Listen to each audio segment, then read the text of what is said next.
ठीक है। ओके श्रेष्ठा, ठीक है, that is also correct. But the main role of economics is study of money. आपने सही कहा कि हमारे पास जो अवेलेबल रिसोर्सेज हैं उसको किस तरीके से इम्प्लीमेंट किया जाना चाहिए, दैट्स ऑल्सो इकोनॉमिक्स। ठीक है, लेकिन वो इकोनॉमिक्स में आते ही डिफरेंट पार्ट्स में डिवाइड हो जाता है। ठीक है, so in the term of economics, ठीक है, इसको अगर मैं हिंदी में इसका डेफिनेशन आपको बताऊं तो देखो, इकोनॉमिक्स वह ज्ञान है या फिर वह शाखा है जिसके अंतर्गत हम वस्तुओं सेवाओं के उत्पादन, ठीक है, वितरण, विनियमन और उपभोग का अध्ययन करते हैं। What does it means? देखो, क्या इकोनॉमिक्स में आपका ऑब्जेक्ट्स आता है? Objects means what? एसेट्स, ठीक है, वस्तु, करेक्ट। अब देखो विनियम, आपने ना इससे पहले का जो एक बार सेशन हुआ था जिसमें मैंने आपको बताया था कि भाई मेरे पास गेहूं है, आपके पास चावल है, तो मुझे गेहूं दे, चावल दे दो, आप लोग गेहूं ले लो। उसको बोलते हैं बार्टर सिस्टम, बीएस बोलते हैं। तो एक टाइप का ये लेन देन में आता है, ये ट्रांजेक्शन में आता है एक टाइप का। देखो, इकोनॉमिक्स जो है ना इसी चीज, हाँ, इकोनॉमिक्स जो है वो इसी सब चीजों के बारे में हमें डीपली बताता है कि भाई इस सब चीजों को हमें किस तरीके से करना चाहिए। खैर, this is not a question, examination का क्वेश्चन ये नहीं है, बस आपको नॉलेज होना चाहिए था। ठीक है। अब देखो, ये जो इकोनॉमिक्स वर्ड है ना, ये दो शब्दों से मिलके बनता है। पता है किसी को कौन कौन से वर्ड से मिलके बनता है इकोनॉमिक्स? अरे इको और फिर बीच में जो है वो नॉमिक्स को डिवाइड कर दो।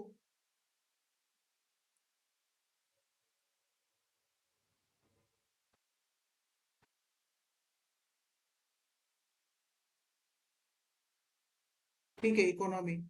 ओके, इको का मतलब क्या होता है?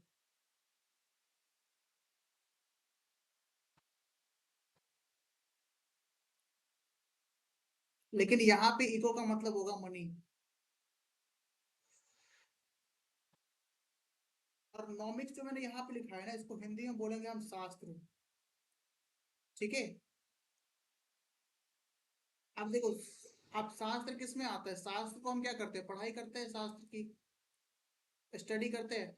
तो मनी प्लस स्टडी यानी कि धन का अध्ययन। ठीक है। अब एक क्वेश्चन यहाँ पे बनता है मिसलेनियस का कि who said economics is a growth of science? Growth of science, किसने कहा था कि अर्थशास्त्र जो है ग्रोथ ऑफ यानी कि विकास का शास्त्र है?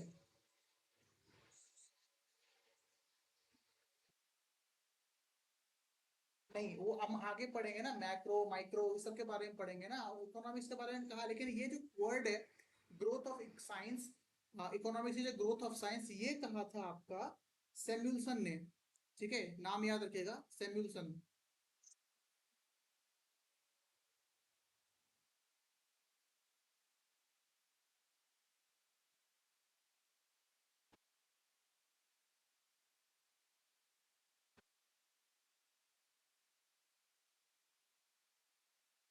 सैमुअलसन ने, ठीक है। अब जो आपने कहा था कि एडम स्मिथ, तो एडम स्मिथ ने एक बुक लिखा हुआ था, an inquiry into the nature and the cause of the wealth of nation. ये एक बुक का नाम है। ठीक है। हाँ, करेक्ट, हाँ, 1776 में बताया था। ये बुक का नाम याद रखिएगा, ये बुक का नाम इंपॉर्टेंट है। अमूमन जो आप इकोनॉमिक्स पढ़ेंगे किसी टीचर से तो वो आपको बताएंगे भाई इकोनॉमिक्स क्या होता है, फिर बताएंगे इकोनॉमिक्स के कितने टाइप्स होते हैं, दो टाइप्स, मैक्रो माइक्रो।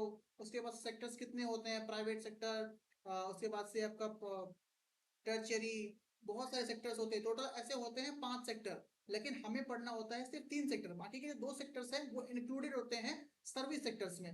ठीक है। तो होते 5 लेकिन पढ़ने 3 होते हैं, वो भी हम पढ़ेंगे लेकिन अभी नहीं पढ़ेंगे। ठीक है, पहले हम इसके ओवरव्यू देख रहे हैं। आज जो हमारा टॉपिक है ना वो सिर्फ ओवरव्यू है। ठीक है। ओवरव्यू का मतलब होता है सिर्फ जानना, ज्ञान। क्लास जो हमारी स्टार्ट होगी इकोनॉमिक्स की वो होगी कल से। समझ में आया? देखिए, तो ये बुक का नाम याद रखिएगा, बुक का नाम है एन इंक्वायरी। आगे बताओ, इंक्वायरी के आगे क्या होता है? पता है किसी को बुक का पूरा नाम?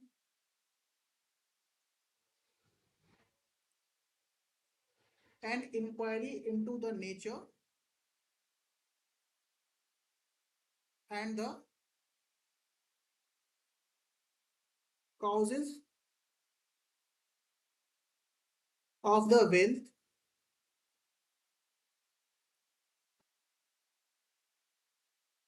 Of nation. कितना बड़ा नाम है देखो, नेशंस। तो ये बुक किसके द्वारा लिखी गई है?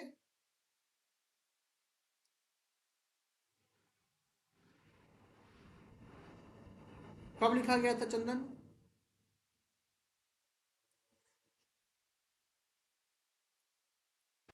1776। अब जो हम पढ़ते हैं ये टाइप्स ऑफ इकोनॉमिक्स, वो अब आता है टाइप्स ऑफ इकोनॉमिक्स। देखें,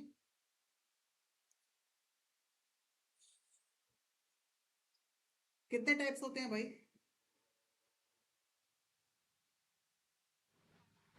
सिद्धार्थ कुछ कह रहे हो क्या? हेलो। एग्जैक्टली exactly, हाँ। अगर इसका मैंने पूरा नाम इसलिए लिखा दिया है कि आपको ऑलमोस्ट आइडिया होना चाहिए इसका पूरा नाम क्या है, ठीक है?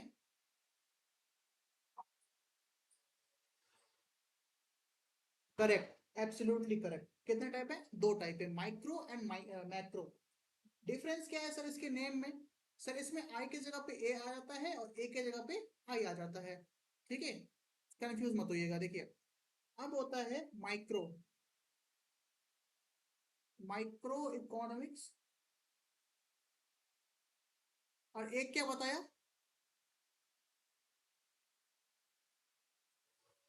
मैक्रो। अच्छा, मुझे श्रेष्ठा बताइए इस दोनों में क्या डिफरेंस है? क्या लग रहा है वो क्या डिफरेंस होना चाहिए?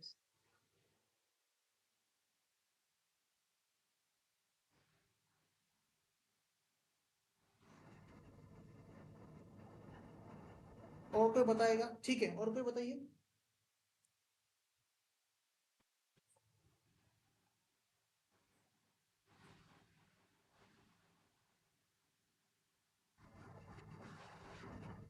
थोड़ा सा अटपटा नहीं लग रहा है ये चीज? मैक्रो, माइक्रो, है ना? थोड़ा सा ना इसमें स्लिप ऑफ टंग ज्यादा होता है इसमें। तो क्या कहा, ये मैक्रो है क्या? इसमें हम सिंगल चीजों के बारे में पढ़ते हैं, सिंगल चीज के बारे में, सिंगल चीज। बताइएगा,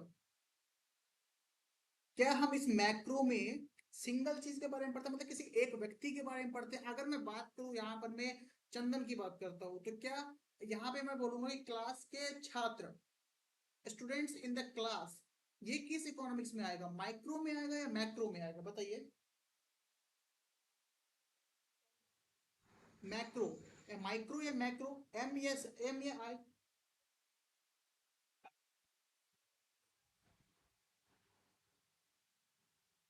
correct, absolutely correct.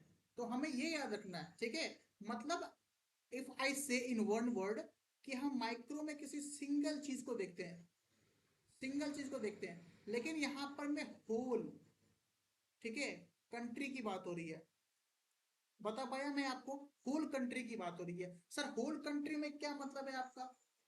Whole country का मतलब यहां पर में क्या है? तो मैं अगर यहां पर मैं लिखता हूं नेशनल इनकम, जो कि हम आगे पढ़ेंगे, नेशनल इनकम। सर क्या ये हमें ये बताओ मुझे, सिद्धार्थ ये बताइए कि ये नेशनल इनकम है, ये माइक्रो का पार्ट है या मैक्रो का पार्ट है? और श्रेष्ठा बताइए, जब प्रोडक्शन लिख रहा हूँ ये किसका पार्ट है? मैक्रो का पार्ट है या माइक्रो का पार्ट है? माइक्रो का पार्ट है ये प्रोडक्शन। माइक्रो, आय। ठीक है। मानसी मुझे बताइए कि अनएम्प्लॉयमेंट, अनएम्प्लॉयमेंट कौन सा पार्ट है, मैक्रो का या माइक्रो का?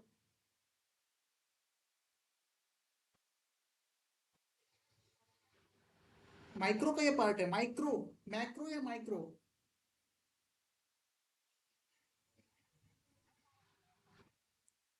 कंफ्यूज नहीं होना है। अनएम्प्लॉयमेंट अगर मैं बोलूंगा, देश में बेरोजगारी बहुत है। अब समझो, देश में बेरोजगारी बहुत है, किसका एग्जाम्पल है ये, मैक्रो या माइक्रो? मैं फिर से रिपीट कर देता हूँ, नो नो एन इशू, इसमें होता है कंफ्यूजन, इसलिए मैं इसे थोड़ा सा बता रहा हूँ आपको। ये देखो, ये जो मैक्रो है ना, मैक्रो, ये जिसमें ए आता है, याद रखिएगा, जिसमें ए आता है ये पूरे देश की बात करेगा, लेकिन वही जिसमें आई आता है वो सिर्फ एक इंडिविजुअल फॉर्म की बात करेगा, इंडिविजुअल पर्सन की बात करेगा। फॉर एन एग्जाम्पल, अगर मैं यहाँ पर मैं लिख दूँ टेक महिंद्रा, अगर मैं यहाँ पर मैं लिख दूँ टेक महिंद्रा, तो ये आपका जो है वो माइक्रो का पार्ट है। Why? Because I am including only Tech Mahindra in this sector. ठीक है, I am only talking about Tech Mahindra, so it is comes under micro respectively. If I told you about the whole national income, otherwise production, unemployment, ठीक है, तो these all types of examples comes under macro। ठीक है, अब आपको बातें clear है?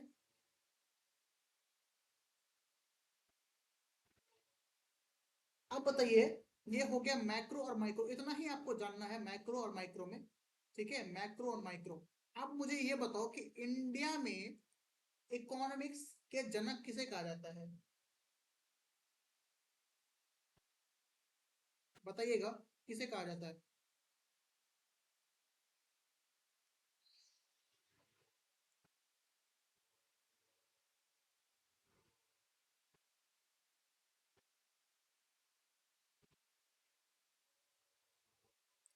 सिद्धार्थ बताइए।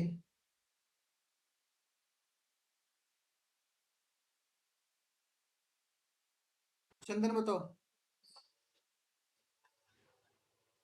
नोट एन इश्यू, हम यहाँ पे जो नहीं आ रहा था वही। चलिए, बी विश्वेश्वरैया होगा।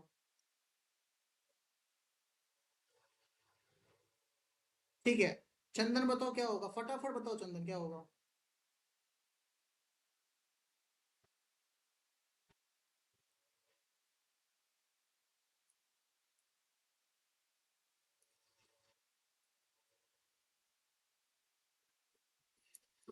दोनों में से कोई भी नहीं होगा, पीवी नरसिम्हा राव होंगे। ठीक है, अब पीवी नरसिम्हा राव जो थे वो भारत के पूर्व प्रधानमंत्री थे 1991 से लेकर के 1996 तक का। ठीक है, समझ में आया? Father of economics in India, question आता है पीवी नरसिम्हा राव। बहुत बच्चे कंफ्यूज हो जाते हैं इसमें, कितने लोग तो सीवी रमन भी दे देते हैं इसका आंसर।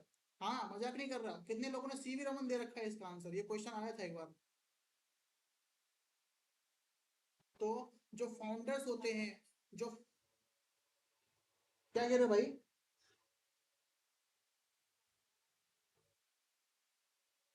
नहीं समझ नहीं पा रहा हूँ मैं, क्या कह रहे हो? हेलो। एक काम को, जब भी अगर मैं, सुनो सुनो एक मिनट, सुनो सुनो चंदन, आपकी आवाज ना मेरे पास बहुत बफरिंग करके आती है, तो मैं ना ब्रेक हो जाती है आपका, आपकी आवाज बीच में ही। आप एक काम किया कीजिए, आप ना टाइप कर दिया कीजिए अपना क्वेश्चन डाउट, ठीक है, जिससे मैं लास्ट में पढ़ के ना आपको बता सकूं। फिलहाल आप ये देखिए कि father of economics in India PV Narasimha Rao. ठीक है, एक क्वेश्चन और पूछूं मैं आपसे। ये बताओ कि उदारीकरण किसको बोलते हैं?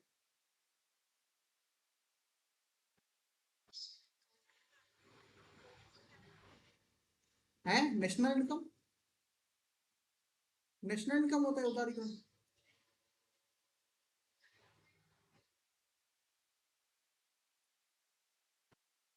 उदारीकरण को बोलते हैं लिबरलाइजेशन। क्या होता है लिबरलाइजेशन?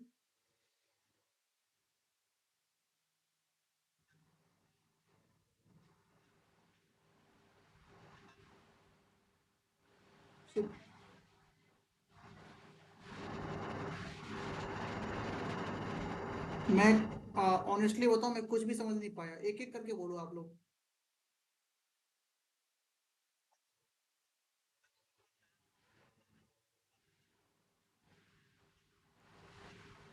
ओके, ठीक है, ठीक है, ठीक है, ठीक है, ओके ओके। और कोई बताना चाहेगा? मुझे फास्ट बताइए जिससे मैं बता सकूं आपको।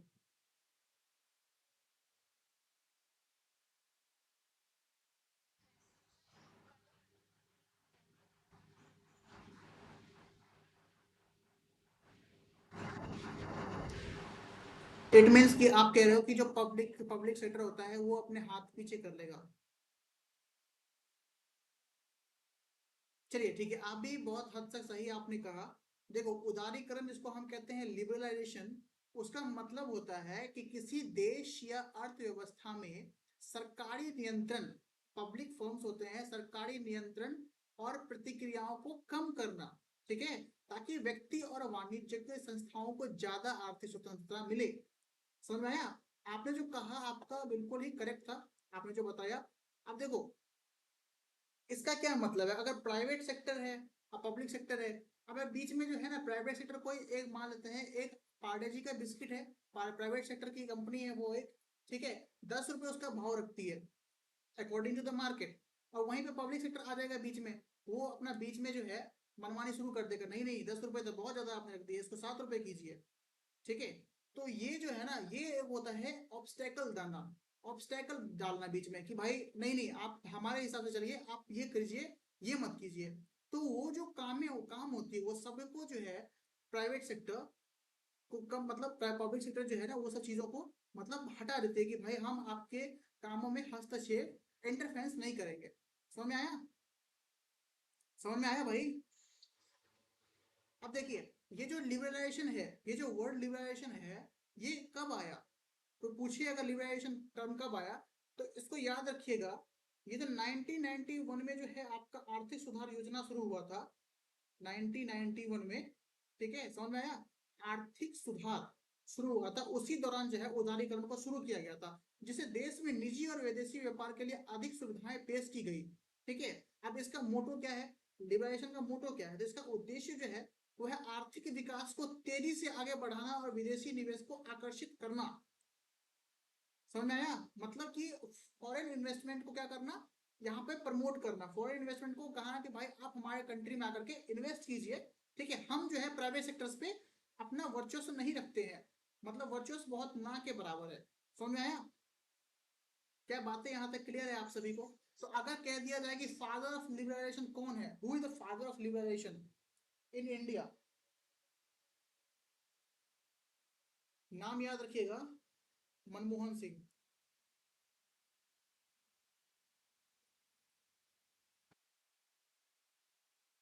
मनमोहन सिंह, ठीक है। यहाँ तक बातें आप लोगों को समझ में आई, ये चीजें, ये टर्म आपको याद रहना चाहिए। अब देखिए, नियंत्रण के आधार पे, मतलब कंट्रोल के आधार पे इकोनॉमिक्स को 3 पार्ट्स में डिवाइड किया गया है, पढ़े उसके बारे में।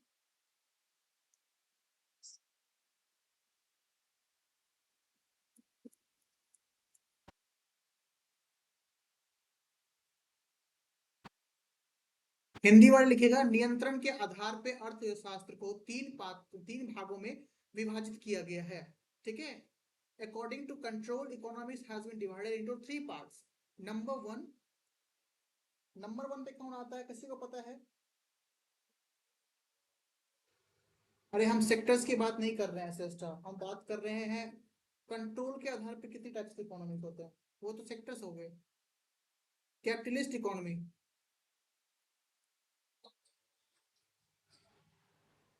ठीक है, कैपिटलिस्ट। दूसरा हो जाएगा सोशलिस्ट।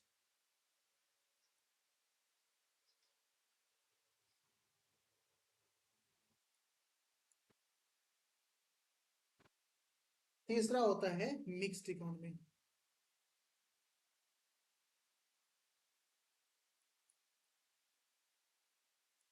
मिक्स्ड इकोनॉमी, ठीक है। अब मुझे ये बताओ कि कैपिटलिस्ट, इसको हिंदी में बोलते हैं पूंजीवादी, ठीक है, इसको बोलते हैं समाजवादी, और इसको बोलते हैं मिश्रित। चलो, मिश्रित से तो हर कोई समझ गया होगा, लेकिन कैपिटलिस्ट में क्या होता है, किसी को पता, आइडिया है? What do you understand by capitalist economics?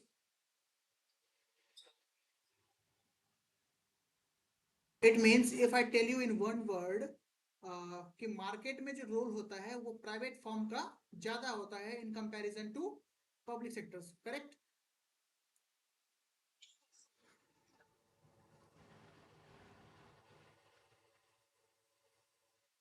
इसका ठीक अपोजिट हो जाएगा सोशलिस्ट में, नाम से ही पता चल रहा है ना, कैपिटलिस्ट मतलब पूंजीवादी, जो पूंजी लगाते हैं।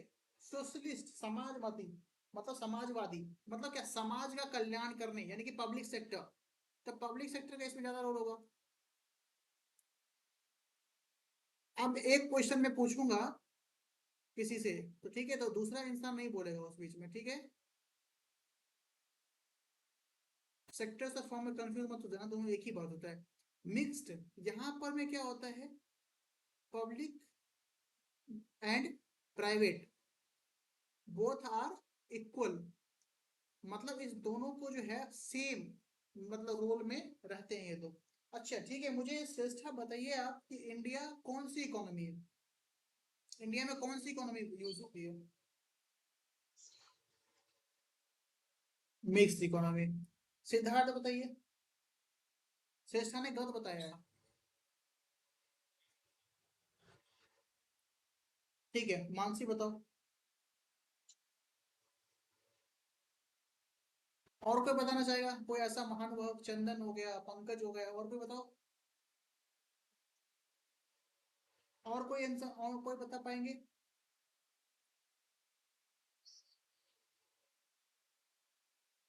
चलिए जी, मिश्रित होगा, वेरी गुड। वेरी गुड, सही था, क्वेश्चन रिपीट करने की जरूरत नहीं है। आपने जो कहा वो बिल्कुल सही कहा। देखो हमने ना कैपिटलिस्ट इकोनॉमिक्स की बात कर ली, हमें पता चल गया कि what we understand about capitalist economy, पूंजीवादी अर्थव्यवस्था। अब मुझे ये बताओ कि इसका जो है मतलब उत्पत्ति कहाँ से हुई है कैपिटलिस्ट इकोनॉमिक्स की, किसी को पता? हमने एक नाम देखा था, एडम स्मिथ का। एक मिनट दीजिएगा आप लोगों से, एक मिनट दीजिएगा, ना एक कॉल आ रहा है।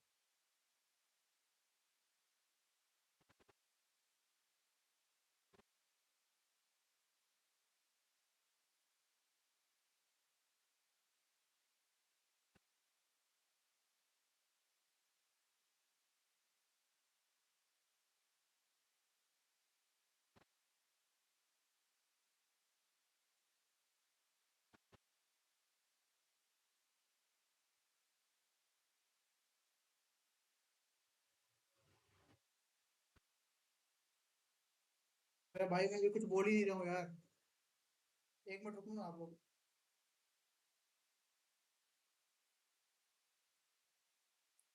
चलिए ठीक है, वो कॉल आ जाता है बीच में ना, तो देखना पड़ता है। देखो, हमने देखा कैपिटलिस्ट इकोनॉमिक्स मतलब पूंजीवादी अर्थव्यवस्था एडम स्मिथ के द्वारा निकाला गया है ये, ठीक है। अगर बुक का नाम पूछ ले तो, किसी को पता है बुक का नाम कौन सा है? बहुत अच्छा बुक है, द वेल्थ ऑफ नेशंस, बताया था ना अभी आगे।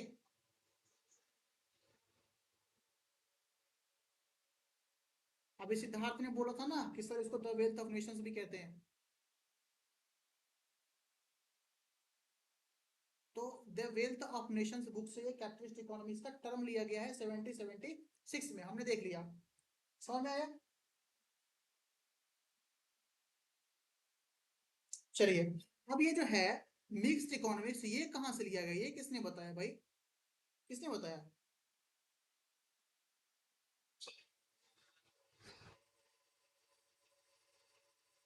अरे मेन मेन यार्ड नहीं था यार, मैं खुद अभी कंफ्यूज हो, मैं वही लिख रहा था।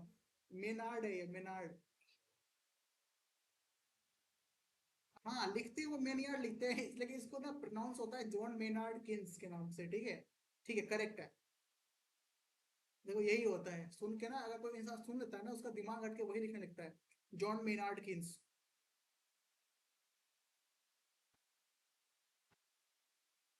याद रखिएगा, ठीक है, जॉन मेनार्ड किन्स जो है, इनके विचारों से जो है, ये एक ब्रिटिश इकोनॉमिस्ट थे, ठीक है।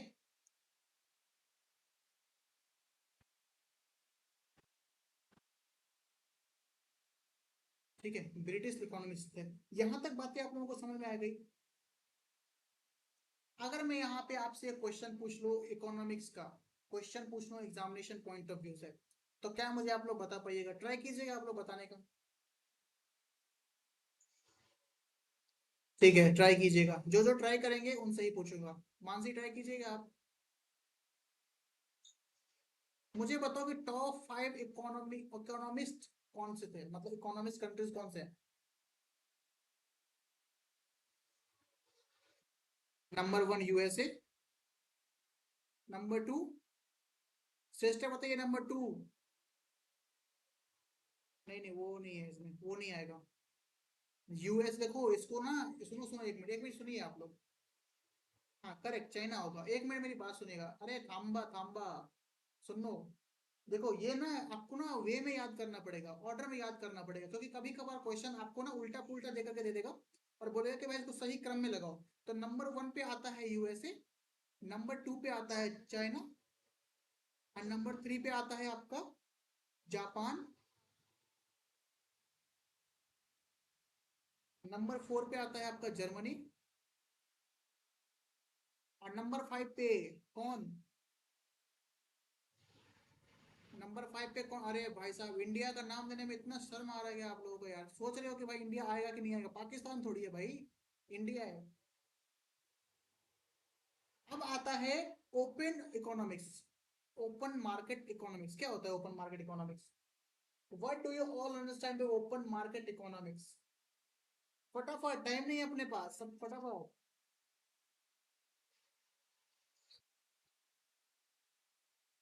करेक्ट। क्या होता है वहां पर में? इंपोर्ट और एक्सपोर्ट अलाउ होता है। ओपन मार्केट, देखो ये सब ना डिफिनीशन आपको पता होना चाहिए। एक्सपोर्ट एंड इंपोर्ट दोनों क्या होते हैं? अलाउ होते हैं। दूसरा क्या होता है?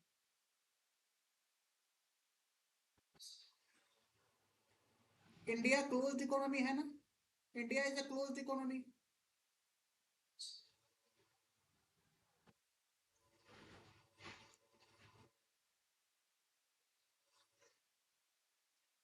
अगर मुझे मर्सिडीज, सुनो, मर्सिडीज जी क्लास मंगवानी होगी, और ये मिलता है आपका स्वीडन में, तो अगर मेरे कंट्री में एक्सपोर्ट इंपोर्ट बंद होगा, तो ये कौन सा एग्जाम? एक पता है, एक बार क्वेश्चन पूछा गया था, सुनिएगा आप लोग, क्वेश्चन किस तरीके से पूछा था वो सुनो। राम एक लड़का है जिसे अपने मित्र के लिए एक सोने का घड़ी, हाँ सोने का घड़ी उनको गिफ्ट करना है, लेकिन उनका मित्र यूएई में रहता है, लेकिन राम उस चीज को विदेश नहीं भेज पा रहा है, तो ये अर्थव्यवस्था का कौन सा क्षेत्र है? देखो क्वेश्चन कैसे पूछा था, एग्जाम्पल लेके पूछा है। तो अगर इसको पता होगा कि भाई ये क्लोज्ड इकोनॉमी है, क्योंकि इसमें भाई नाम से ही पता चल रहा है कि दिस इज क्लोज्ड इकोनॉमी, मतलब इसमें एक्सपोर्ट और इम्पोर्ट दोनों ही नहीं हो रहा है। समझ में आ गया आप लोगों को? समझ में आया? अरे हाँ या ना तो बोलो। चलो भाई, आगे देखें।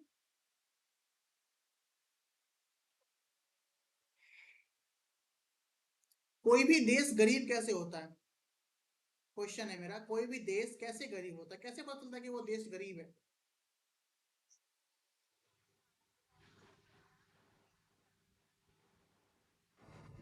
आपने कभी पर कैपिटा इनकम सुना है? या फिर प्रति व्यक्ति आय सुना है? क्या बोलते हो उसको इंग्लिश में, प्रति व्यक्ति आय को? नहीं नहीं, बोलते क्या है इंग्लिश में, क्या बोलते हैं प्रति व्यक्ति आय को, क्या बोलते हैं इंग्लिश में? चलो ये तो पता है ना आप लोगों को, पर कैपिटा इनकम।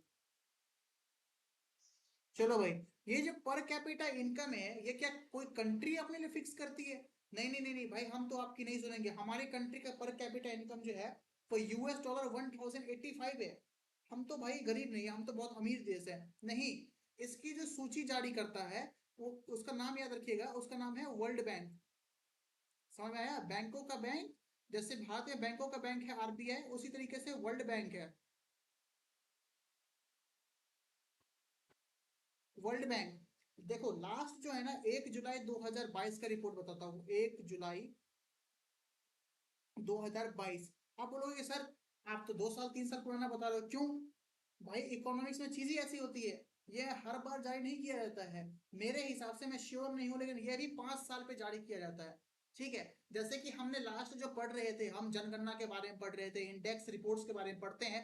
आज भी जो क्वेश्चन आते हैं, तो आपने मैक्सिमम क्वेश्चन देखा होगा कि जनगणना 2011 के हिसाब से आता है। देखा है कि नहीं देखा है? इंडेक्स में देखा है इकोनॉमिक्स में कि भाई 2011 का पूछा है? क्यों? बिकॉज इकोनॉमिक्स जो है इकोनॉमी जो है वो लो डेटा पे चलता है, मतलब प्रीवियस डेटा पे चलता है, करंट नहीं रहता है, इसको आप करंट से लिंक नहीं कर सकते कभी भी। समझ में आया? देखो, तो per capita income world bank के द्वारा 1 जुलाई 2022 को प्रकाशित किया गया था। उसमें उसमें जो निम्न आय वाले लोग होते हैं, मतलब निम्न आय वाले लोग,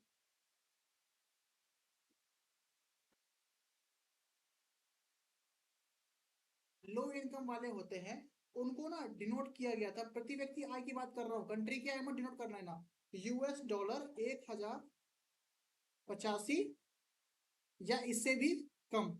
समझ में आया? और जिसकी इनकम, जिस पर्सन की इनकम 1085 रुपए से कम होगी, अब ऐसा नहीं है कि हमने 1000 लोगों का डेटा निकाल लिया पूरे कंट्री में से और देश को गरीब घोषित कर दिया, नहीं। ये जो है ये भी एक जनगणना का पार्ट होता है, ठीक है।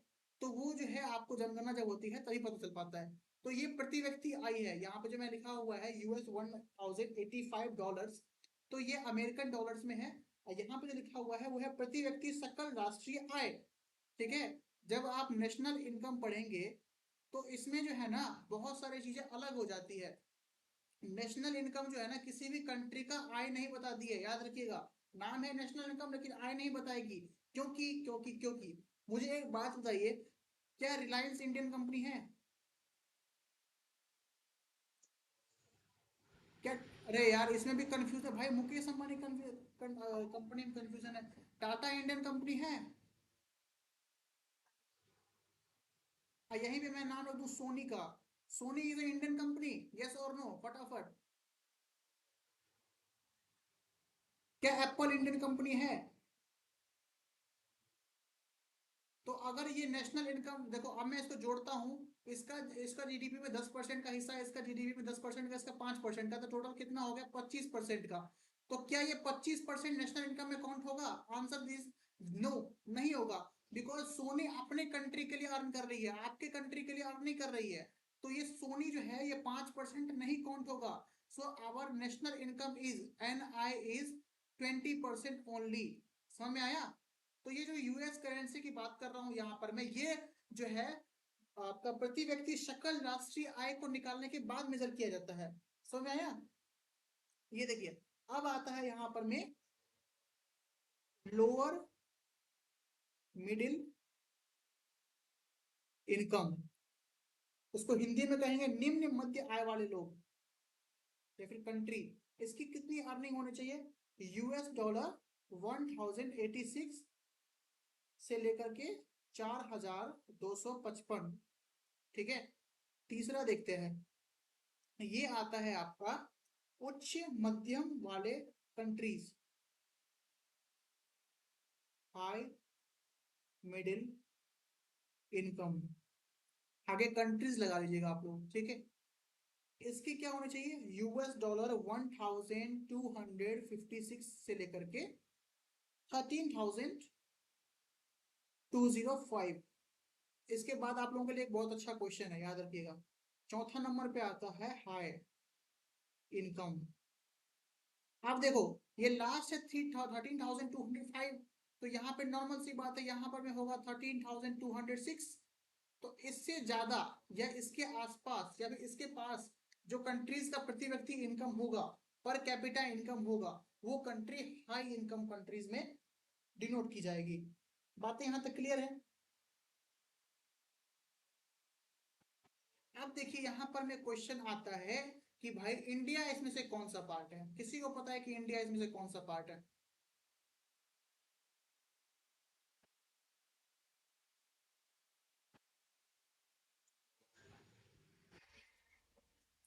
विगत कुछ सालों में देखा गया है, विगत कुछ सालों में देखा गया है कि भारत लगातार निम्न मध्य आय, लोअर मिडिल इनकम की श्रेणी में है। समझ में आया? अब यहाँ पर मैं ना, यहाँ पर मैंने आपको बताया था कि भाई जो वर्ल्ड बैंक है उसने डेटा जारी किया था 1 जुलाई 2022 को, और मैंने आपको कहा था कि ये 5 साल में जारी होता है। लेकिन मुझे अभी याद आ रहा है कि ये 5 सालों में नहीं, ये हर साल एक फिक्स डेट 1 जुलाई 2022 को ये डेटा जारी होता है हर साल, ठीक है। तो याद रखिएगा, मेरी वहां पर थोड़ी सी मिसअंडरस्टैंडिंग हो गई थी। ये हर साल 1 जुलाई को, याद रखिएगा, डेटा रिलीज करता है। तो इस साल भी इसने रिलीज किया होगा, मेरे पास अभी अपडेटेड डेटा नहीं है, लेकिन अभी भी इंडिया इसमें ही है जहां तक मुझे लग रहा है। ठीक है, समझ में आ गया। लेकिन ये प्राइस फिक्स रहता है। अब ये मत समझिए कि भाई तो प्राइस फिक्स नहीं होगा, प्राइस चेंज होता है हर साल, नहीं, ये प्राइस फिक्स है।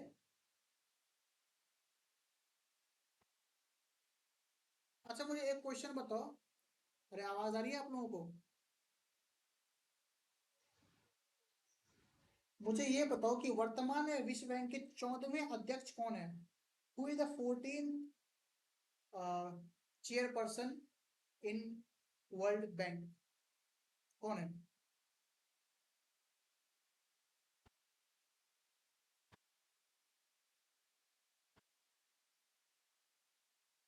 वर्ल्ड बैंक के 14वें अध्यक्ष कौन है भाई? 14 नहीं पता क्या? अजय बांगा।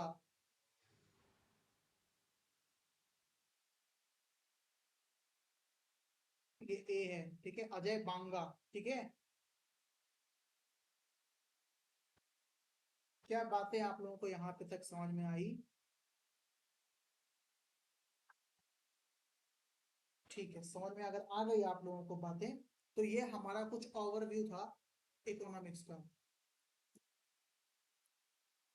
फिर वो बोर्ड कहाँ गया है वो? हाँ, यहाँ तक बातें आप लोगों को समझ में आई। अब हम बात करते हैं सेक्टर्स ऑफ इकोनॉमी। क्या बात करेंगे? Sectors of economy.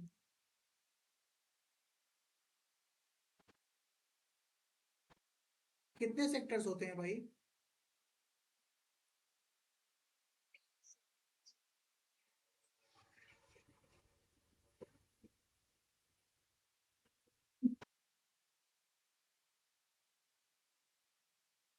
अब बताओ कि तीन सेक्टर्स को किस किस पार्ट में डिवाइड किया गया है? बहुत बोल रहे हो primary sector, secondary sector, tertiary sector.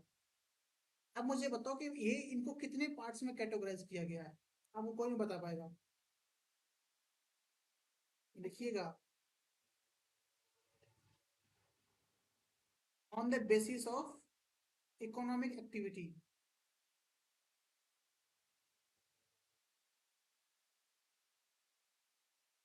Hindi में इसका मतलब होगा कि आर्थिक क्रियाओं के आधार पर। इसमें आप पढ़ते हैं प्राइमरी, सेकेंडरी, टर्शियरी, समझ में आया? ऐसे नहीं कि सर तीन प्रकार, primary, secondary and the last one is tertiary. अब आता है आपका on the basis of work.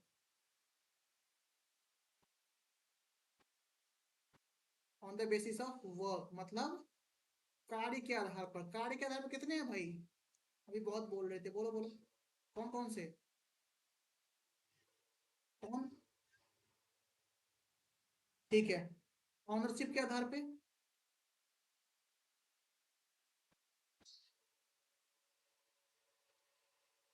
चलिए, on the basis of work it is पहला ऑर्गेनाइज्ड, और दूसरा अनऑर्गेनाइज्ड, मतलब संगठित और गैर असंगठित।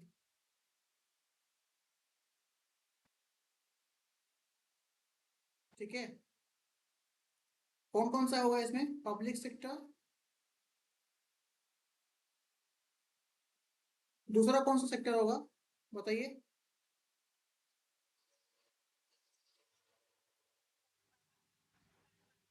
बुक खोल के बैठे हो क्या?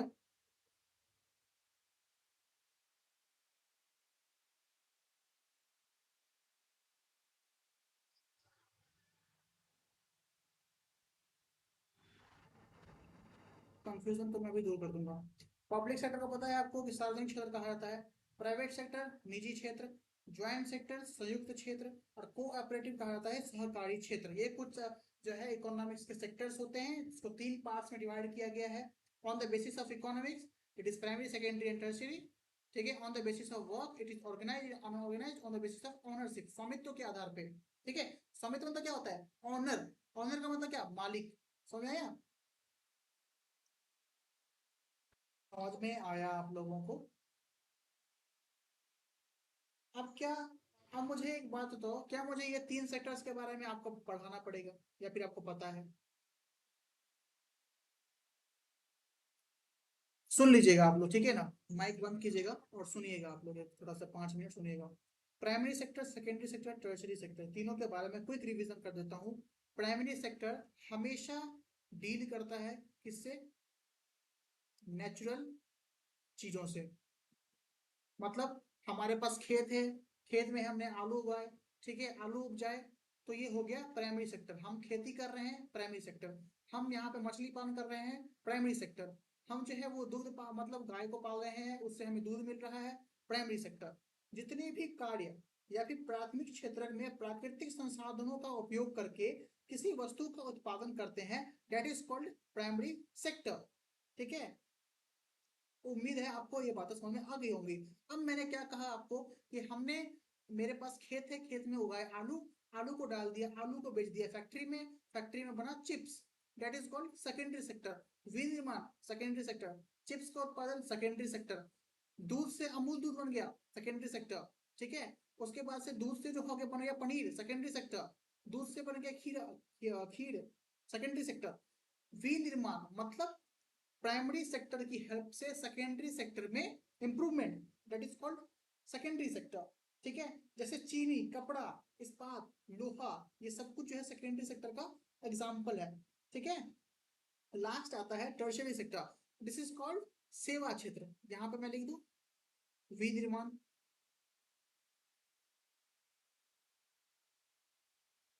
ये आता है सेवा, उसको सर्विस सेक्टर भी कहते हैं। इसमें क्या होता है, प्राइमरी सेक्टर से सेकेंडरी सेक्टर तक हमने उगाए आलू, ठीक है, हमने उगाए आलू।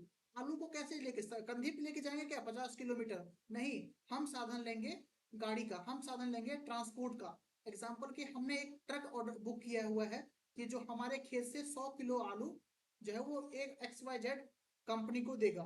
तो जो ये काम कर रहा है, जो ट्रांसपोर्ट का काम कर रहा है, वो कौन काम कर रहा है? टर्शियरी सेक्टर, सेवा क्षेत्र। आपने एक कंपनी चालू की, कंपनी में कस्टमर सपोर्ट की जरूरत है, कौन सा sector? Tertiary sector.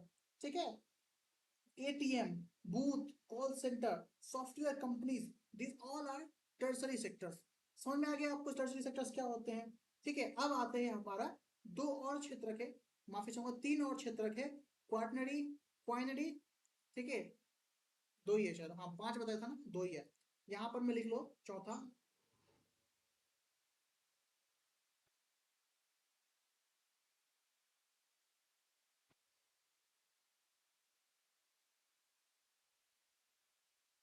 Quaternary sector. ठीक है, और पांचवा आता है आपका क्वीनरी सेक्टर। अब ये सेक्टर क्या होते हैं, किसी को पता है ये सेक्टर क्या होते हैं? तो ये देखो, ये जो सेक्टर है ना, ये सर्विस सेक्टर या टर्शरी सेक्टर का ही पार्ट होता है, लेकिन इसमें ना हम एक स्पेसिफिक कैटेगरी में इसको बांट देते हैं। हाँ बताइए।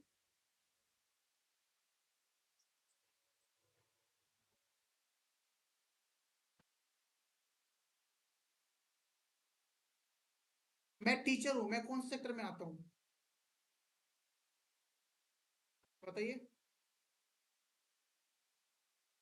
अरे भाई, अर्थव्यवस्था के इस क्षेत्र में क्यों मैं क्वार्टनरी में नहीं आ सकता?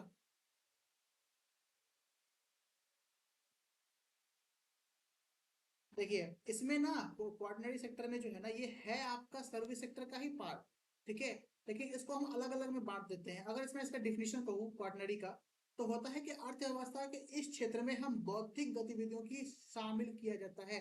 बौद्धिक का मतलब होता है यहाँ पर में नॉलेज। ठीक है, जैसे हो गया आपका गवर्नमेंट, जैसे होगी संस्कृति, जैसे हो गया पुस्तकालय, लाइब्रेरी।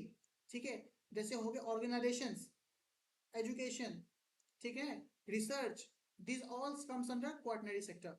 लास्ट आता है quinary sector. What do you understand bye quinary? इसको बोलते हैं पंचम क्षेत्र।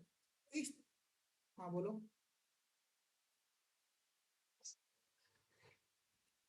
यहाँ पर में ना डिसीजन मेकिंग होती है,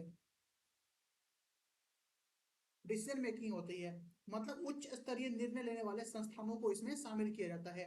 for example government, universities, media, science, ठीक है, और नॉन प्रॉफिट ऑर्गेनाइजेशंस। एग्जाम्पल लिखिएगा, government, university, non profit organisation, ठीक है, और लिखिएगा आप यहां पर में साइंस एक्सेट्रा। समझ में आया?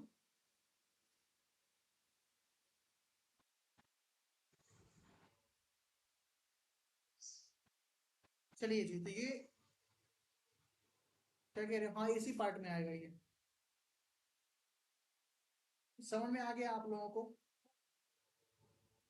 हाँ, नॉन प्रॉफिट ऑर्गेनाइजेशन ये वैसे ऑर्गेनाइजेशन होते हैं जिससे हमें, मतलब जिससे उनको कोई लाभ नहीं मिलता, मतलब अर्निंग नहीं कर पा रहे वो। समझ में आ गया?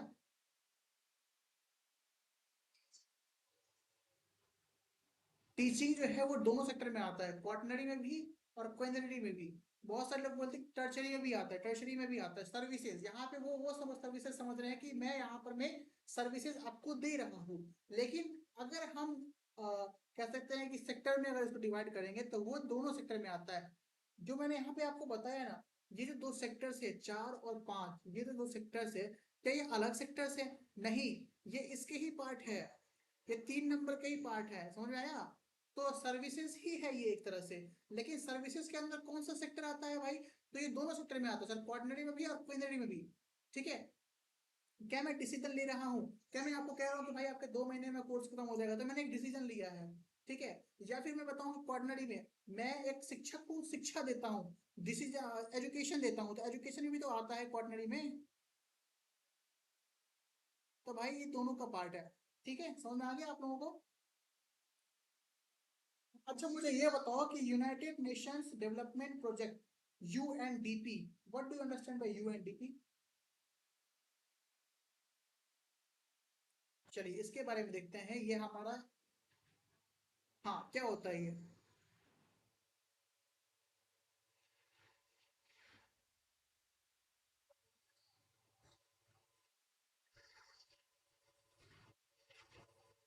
यूनाइटेड नेशन डेवलपमेंट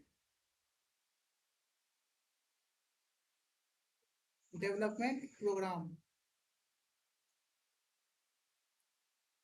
या फिर इसको प्रोजेक्ट भी कहते हैं।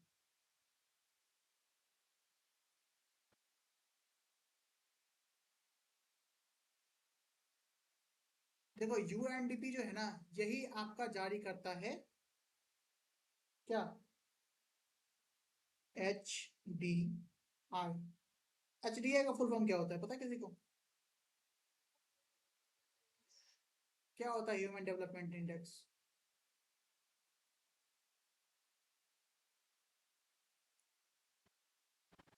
नाम से पता नहीं चल रहा क्या? डेवलपमेंट लिखा हुआ है, ह्यूमन लिखा हुआ है। ह्यूमन मतलब क्या? इंसान। डेवलपमेंट मतलब क्या? विकास। इंडेक्स का मतलब क्या होता है? सूची।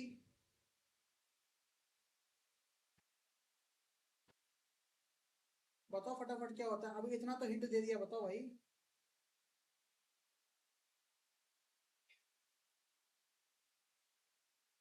नहीं पता क्या? नहीं पता?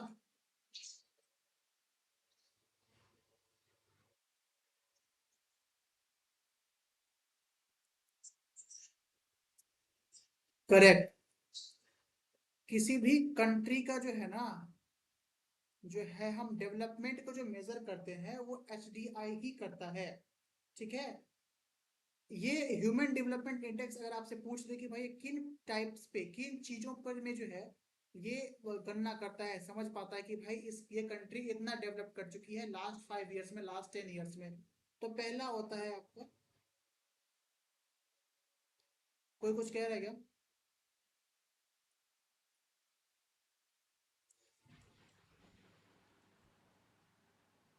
लाइफ एक्सपेक्टेंसी, हिंदी में कहते हैं इसको आयु सीमा या जीवन प्रत्याशा, मतलब कितने वर्ष की उम्र में अमूमन इंसान जो है वो रहता है और कब निकल जाता है दुनिया से। ठीक है?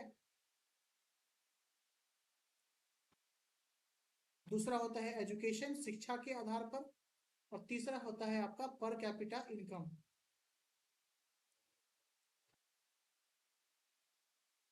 तो ये 3 इंडेक्स पे, ये 3 सोर्सेस पे जो है वो एच डी आई मेजर करता है भाई कि ये कंट्री कितना डेवलप कर चुकी है लास्ट 10 ईयर्स में या फिर 5 ईयर्स में। समझ में आया बात आपको?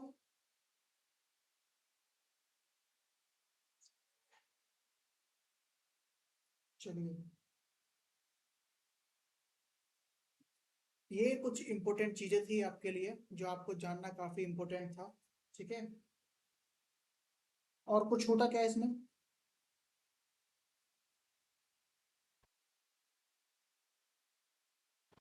और कुछ नहीं छूटा, इतना इम्पोर्टेंट था, इतना बता दिया। नेक्स्ट क्लास में हम देखेंगे नेशनल इनकम के बारे में। ठीक है,